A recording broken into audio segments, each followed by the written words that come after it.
بات اور بھی سن لیجئے کہ کچھ اسباب ہوتے ہیں تنگ دستی کے، عموماً ہمارے اندر وہ عادتیں ہوتی ہیں اور ہم کہتے ہیں جی کہ تنگ دستی بہت ہے۔ ہمیں چاہیے کہ جن چیزوں سے تنگ دستی ہوتی ہے ان اعمال کو چھوڑ دیں۔ پہلا عمل، کھڑے ہو کر جوتے پہن کر ننگے سر کھانا کھانا۔ آج کل شادیوں میں، دعوتوں میں ایک عام سی بات ہے، جوتے پہنے ہوتے ہیں، ننگے سر ہوتے ہیں اور کھڑے ہو کے کھانا کھاتے ہیں۔ اس سے اللہ تعالیٰ رزق میں تنگی فرما دیتے ہیں۔ دوسری بات، بیت الخلاء میں باتیں کرنا۔ تیسری بات، مہمان کو بوجھ سمجھنا۔ چوتھی بات، ہاتھ دھوئے بغیر کھانا کھانا اور بسم اللہ پڑھے بغیر کھانا کھانا، اس سے رزق میں تنگی ہو جاتی ہے۔ پھر پانچویں بات، کھانا ختم ہو جائے تو کھانے کے برتن کو اچھی طرح صاف نہ کرنا، اس سے بھی رزق میں تنگی ہوتی ہے۔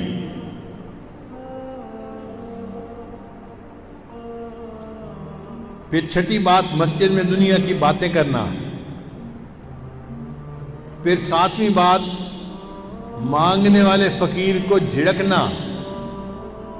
بھئی آپ کے پاس کچھ نہیں ہے دینے کے لیے تو محبت سے اس کو کہہ دے کہ بھائی آگے چلے جاؤ، جھڑکی نہ دیں۔ کئی لوگ اس فقیر غریب سمجھتے ہوئے اس کو جھڑکنا شروع کر دیتے ہیں، تجھے کہا نہیں، تو نے سنا نہیں، جاتا کیوں نہیں؟ تو فقیر کو جھڑکنے سے خود بندہ رزق کی تنگی میں مبتلا ہو جاتا ہے۔ پھر ساتواں عمل، مغرب کے بعد بلا عذر کے سو جانا۔ عشاء کے بعد سونا چاہیے، مغرب کے بعد اگر بیماری ہے یا عذر ہے تو اور بات ہے، پھر اجازت ہے۔ اگر عذر نہیں تو مغرب کے بعد سونے کی عادت ہی بنانی چاہیے۔ پھر 10واں عمل جس سے رزق تنگ ہو جاتا ہے، بغیر عذر کے نماز قضا کر دینا۔ فجر نہیں پڑھتے، ظہر نہیں پڑھتے، عصر نہیں پڑھتے، مغرب نہیں پڑھتے، باتوں میں لگے رہے، نماز قضا ہو گئی۔ پھر 11واں عمل جس سے رزق میں تنگی آتی ہے، جھوٹ بولنا۔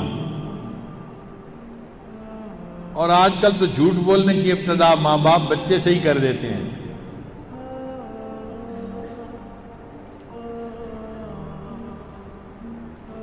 پھر 12واں عمل جس سے رزق میں تنگی ہوتی ہے، گانے بجانے میں دل لگانا۔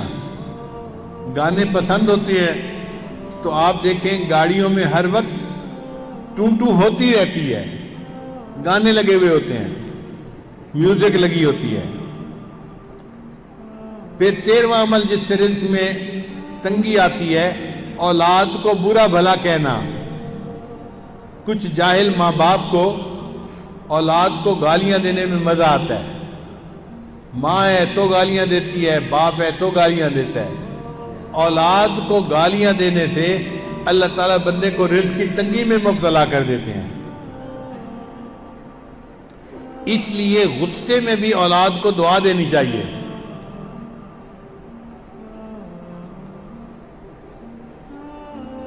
چنانچہ ایک صاحب اپنا واقعہ سنانے لگے کہ میں بہت شرارتی تھا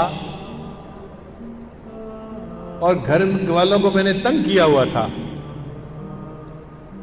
ایک دن کیا ہوا کہ گھر میں مہمان آئے ہوئے تھے تو میری والدہ نے دال بنائی مہمانوں کے لیے، اور میں نے ایک مٹھی ریت کی بھری اور آ کر ہنڈیا میں ڈال دی۔ اب جب مہمان کھانا کھانے لگے تو دال کے اندر ریت تھی، تو کھانا تو نہیں کھایا جاتا نا، تو مہمانوں کو بھی پریشانی ہوئی اور گھر والوں کو بھی پریشانی ہوئی۔ اب جب گھر والوں کو پریشانی ہوئی تو میرے والد تو غصے میں کہ جس نے یہ کیا ہے میں اس کی پٹائی کرتا ہوں۔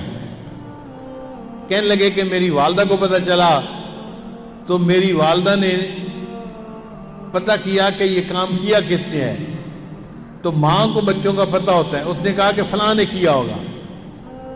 مجھے پکڑ کے لایا گیا اور مجھے پوچھا گیا کہ کیا تم نے یہ حرکت کی، سالن کے اندر تم نے ریت ڈالی، تو امی کے سامنے میں نے اقرار کر لیا، ہاں امی یہ شرارت میں نے کی تھی۔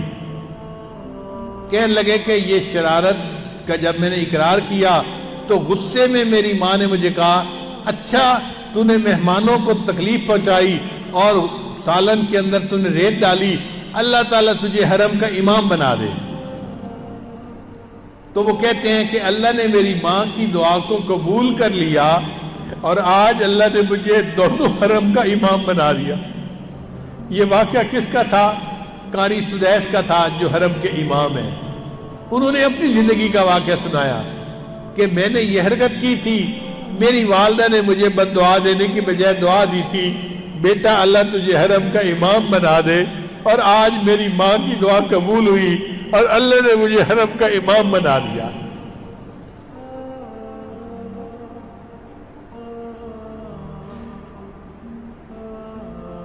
پھر 14واں عمل قرآن پاک کو بے وضو ہاتھ لگانا۔ بعض لوگ قرآن مجید کی بے حرمتی کرتے ہیں، وضو کے ساتھ ہاتھ لگانا چاہیے، وہ بے وضو بھی ہاتھ لگا لیتے ہیں۔ تو بے وضو ہاتھ لگانے سے اللہ تعالیٰ رزق میں تنگی پیدا فرما دیتے ہیں۔ 15واں عمل غیر محرم کو بے دھڑک دیکھنا۔ بعض نوجوان سمجھتے ہیں کہ ہوتا تو کچھ نہیں، تو غیر محرم کو دیکھو مزے اڑاؤ۔ تو غیر محرم کو دیکھنے سے اللہ تعالیٰ بندے کو رزق کی تنگی میں مبتلا فرما دیتے ہیں۔ اور 16واں عمل جس سے کہ اللہ تعالیٰ رزق کو تنگ کر دیتے ہیں، اپنے اہل خانہ کے ساتھ ہر وقت لڑتے رہنا۔ یہ گناہ آج کے دور میں عام ہو گیا ہے۔ جس گھر میں دیکھو خامد بیوی پہ برس رہا ہے اور بیوی بھی چپ نہیں کرتی، آگے سے کوئی نہ کوئی جواب دیتی رہتی ہے، اس نوک جھونک کے بدلے اللہ تعالیٰ رزق کی تنگی میں مبتلا کر دیتے ہیں۔